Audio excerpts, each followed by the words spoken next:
జయగురుదత్త నేటి సత్సంగానికి విశేష అతిథులుగా మన సుందరకాండ శ్రీనివాస్ గారు అందరికీ కూడా పరిచితులు. ఒకసారి వారికి కూడా గట్టిగా చప్పట్లు పడుతూ స్వాగతం పలుకుతాము. వచ్చారు వారు ఇప్పుడు పూజ్యశ్రీ స్వామీజీ వారి దగ్గర ఆశ్రమ ప్రసాదాన్ని స్వీకరించబోతూ ఉన్నారు.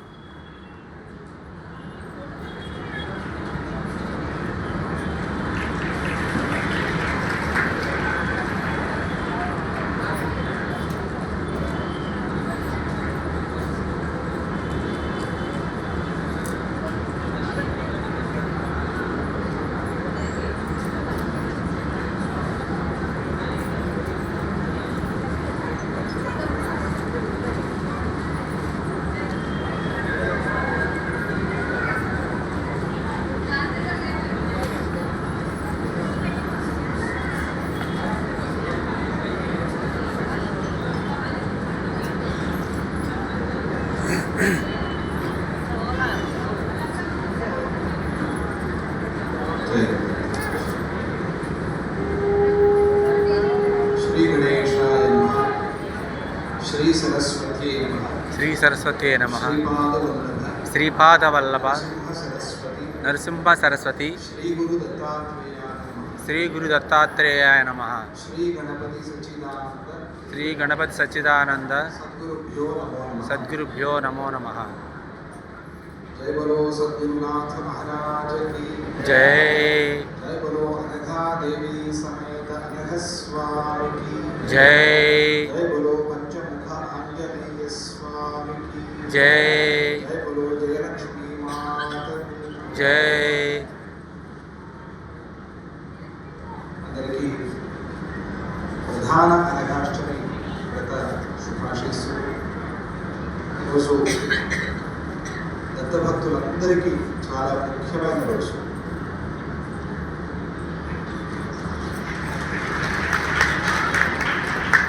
పూజ్య గురుదేవుడు దత్తావతారం పూజ్య గణపతి సచ్చిదానంద స్వామిజీ వారు అందరికీ అందించిన ఎన్నో వరాలు.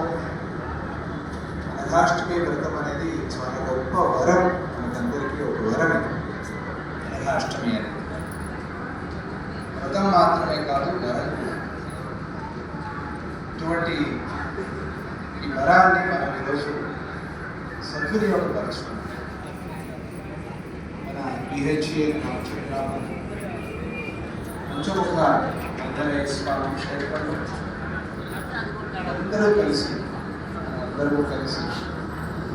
ప్రధాన అనఘాష్టమి వ్రతాన్ని ఎంతో చక్కగా భక్తిగా ఆచరణ చేస్తున్నాం. దీని ఫలం మీకందరికీ పరిపూర్ణంగా కలుగుగాక.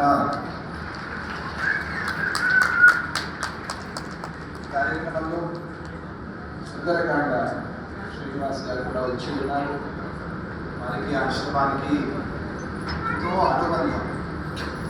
ఈరోజు ఈ కార్యక్రమాన్ని మన హిందూ ధర్మం ఛానల్ వాళ్ళు లైవ్గా చూపిస్తూ దేశ విదేశాల్లో లక్షలాది మంది అనఘాష్టమి వ్రతం చేసుకునేటువంటి అవకాశాన్ని కలిగిస్తున్నారు. వారికి కూడా అందరూ గట్టిగా ఒకసారి చేస్తూ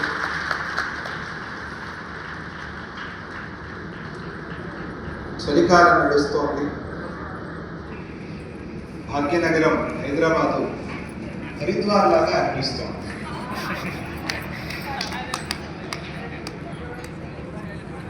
ఇక్కడ బాగా హరితంగా ఉండటం వల్ల హరిద్వారం అయింది నాకు అనిపించింది. ప్రొద్దున ఈ హరితాన్ని కాపాడుకోవాలి. అదే దత్తస్వామి కూడా మనకి ఇచ్చే సందేశం. చెట్టు కూడా దత్తాత్రేయ స్వామికి గురువే, నీళ్లు గురువే, పంచభూతాలు గురువే, పశుపక్ష్యాది ప్రాణులన్నీ కూడా గురువు.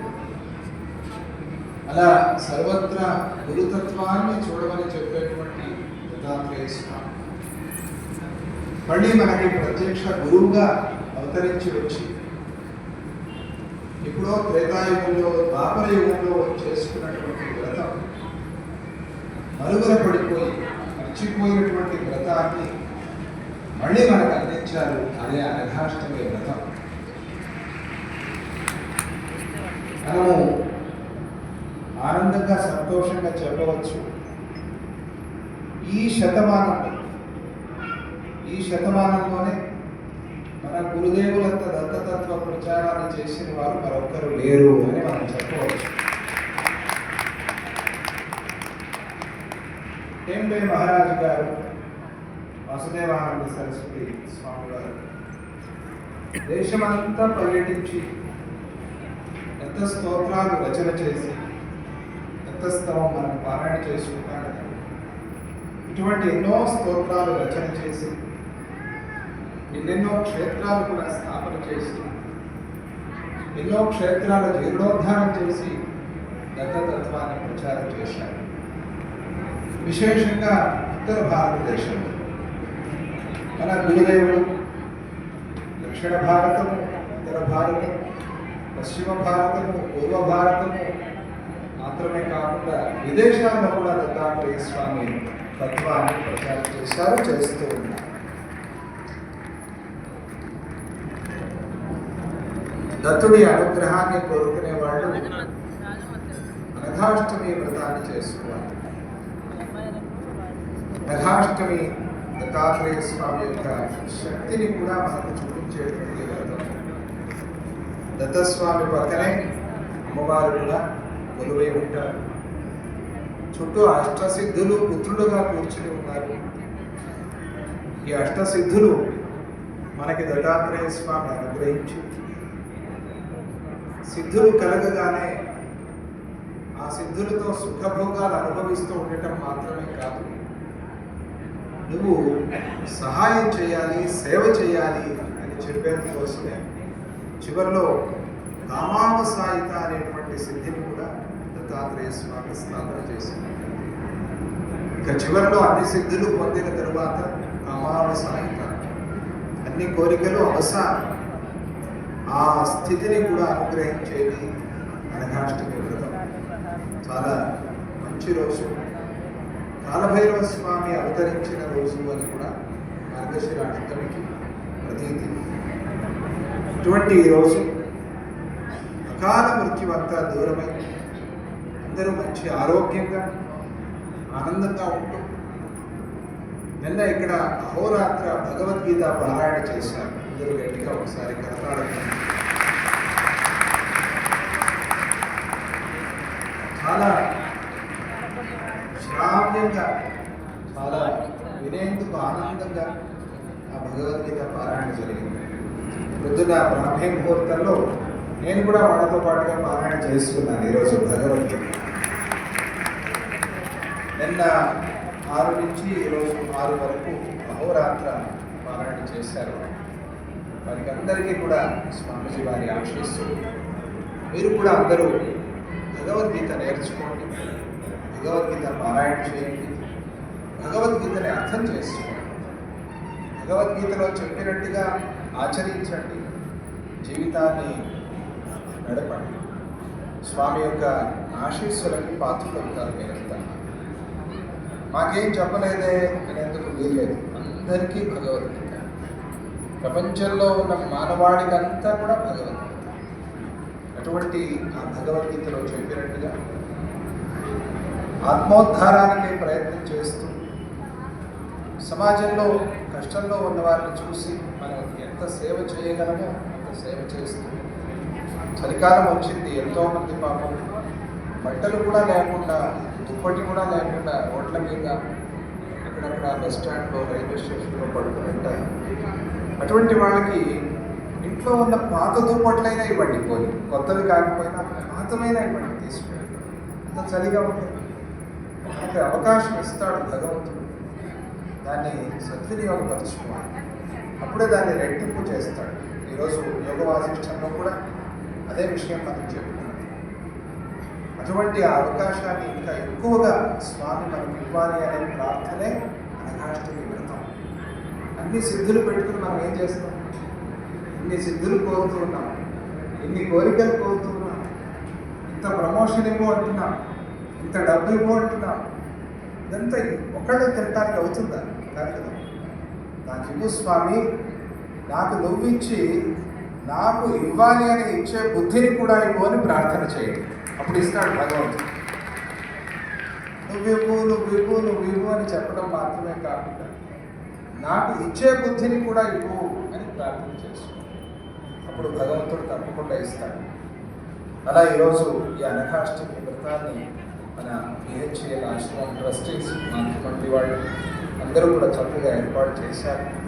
ఇక్కడ చాలా చక్కగా కార్యక్రమాలు జరుగుతున్నాయి అని స్వామీజీ వారు చాలా సంతోషించి మార్చిలో చాలా ముఖ్యమైన కార్యక్రమం మన జయలక్ష్మి మాత యోగ సెంటర్ పంచముఖ ఆంజనేయ స్వామి క్షేత్రం బిహెచ్ఎల్ నుంచే జరగాలి అని చెప్పారు స్వామి. మార్చి 15, 16 ఇక్కడికి వస్తారు స్వామీజీ. 21, 22 ఇక్కడే భాగ్యనగరంలో ఉన్నటువంటి గచ్చిబౌలిలో ఉన్న స్టేడియంలో స్వామీజీ వారు భగవద్గీత, రాగసాగర, సౌందర్య లహరి పారాయణ ఈ కార్యక్రమాలన్నీ కూడా చేయబోతున్నారు. ఈ అన్ని కార్యక్రమాల్లో మీరందరూ కూడా పాల్పంచుకోవాలి. భగవద్గీత చూసి చదివేవారు, కంఠస్థం చేసి చదివేవారు అందరూ కూడా మీ పేరు రాయించుకోవాలి. రాయించుకొని తప్పనిసరిగా ఆ రోజు అక్కడికి వచ్చి పారాయణ చేయాలి. చేస్తారా? చేద్దామా? విశాఖపట్నంలో జరిగింది భగవద్గీత పారాయణ. అప్పుడు చాలా సంతోషించి స్వామీజీ వారు అమెరికాలో డల్లాస్లో జరిగింది, మన భారతదేశంలో జరగలేదే అని అనుకున్నాను, ఈరోజు జరిగింది నాకు తృప్తిగా ఉంది అని చెప్పారు విశాఖపట్నంలో. ఇప్పుడు భాగ్యనగరంలో జరిగే కార్యక్రమం ఆ రోజు పూజ్య గురుదేవులు అనాలి, నాకు చాలా తృప్తిగా ఉంది, చాలా సంతోషంగా ఉంది అని అట్లా అనిపించుకోవాలి భాగ్యనగరం వాళ్ళందరూ కూడా. కనుక ఇప్పటి నుంచే మీ పేర్లన్నీ కూడా రాయించుకోండి. రాయించుకొని ఆ రోజు తప్పనిసరిగా మనం కొత్త సంవత్సరం వస్తుంది, ఎప్పటికీ ఉగాది. ఆ కొత్త సంవత్సరాన్ని భగవద్గీతతో, రాగసాగరంతో, సౌందర్య లహరితో ఆహ్వానం చేద్దాం. ఆ భగవంతుడి యొక్క ఆశీస్సులు, గురు కృపని ప్రార్థన చేద్దాం. ఈరోజు ఎవరెవరైతే అనఘాష్టమి వ్రతాన్ని ఇక్కడ చేసుకున్నారో, దేశం నలుమూలల విదేశాల్లో కూడా చేసుకుంటూ ఉన్నారు, మీకందరికీ కూడా ఆ దత్తస్వామి అనఘామాతతో సహా ఆశీస్సులు పరిపూర్ణంగా అందించాలి అని ఈ సందర్భంగా చెబుతుంది. మన ఈ క్షేత్రంలో విశేషంగా అష్టసిద్ధులతో పాటుగా దత్తాత్రేయ స్వామి అనఘామాతతో పాటుగా కొలువై ఉన్నటువంటి ఏకైక క్షేత్రం మన బిహెచ్ఎల్ క్షేత్రం. పిఠాపురంలో కలుషాలు అష్టసిద్ధులు చుట్టూ ఉన్నాయి, మనకి గర్భాలయంలోనే ఇక్కడ కనిపిస్తూ ఉన్నారు. అది ఒక విశేషమైన క్షేత్రం అయితే ఇది మరి ఒక విశేషమైన క్షేత్రం. అందరూ ఈ క్షేత్రానికి వస్తూ దత్తస్వామిని దర్శనం చేసుకుంటూ పంచముఖ ఆంజనేయ స్వామికి విశేషంగా తమలపాకులతో అర్చన చేస్తారు. ఇక్కడ ధ్వజస్తంభానికి ఆ తమలపాకులు సమర్పణ చేసి స్వామికి చేసిన రాగితో తయారు చేసిన ఆ తమలపాకులు సమర్పణ చేసుకునే ఒక సేవ కూడా ఏర్పాటు చేయబోతున్నారు. అందులో కూడా మీరంతా పాల్పంచుకోండి. ఇక్కడ ఈ క్షేత్రంలో కేవలం పూజలు, హోమాలు అనే ధార్మిక కార్యక్రమాలు మాత్రమే కాకుండా అన్నదానం చేస్తున్నారు. మెడికల్ క్యాంప్ లాంటి సామాజిక సేవలు చాలా బాగా జరుగుతున్నాయి. అందుకోసమే ఈసారి అనఘాష్టమి ఇక్కడికి రావటం అదే ప్రధానమైన కారణం.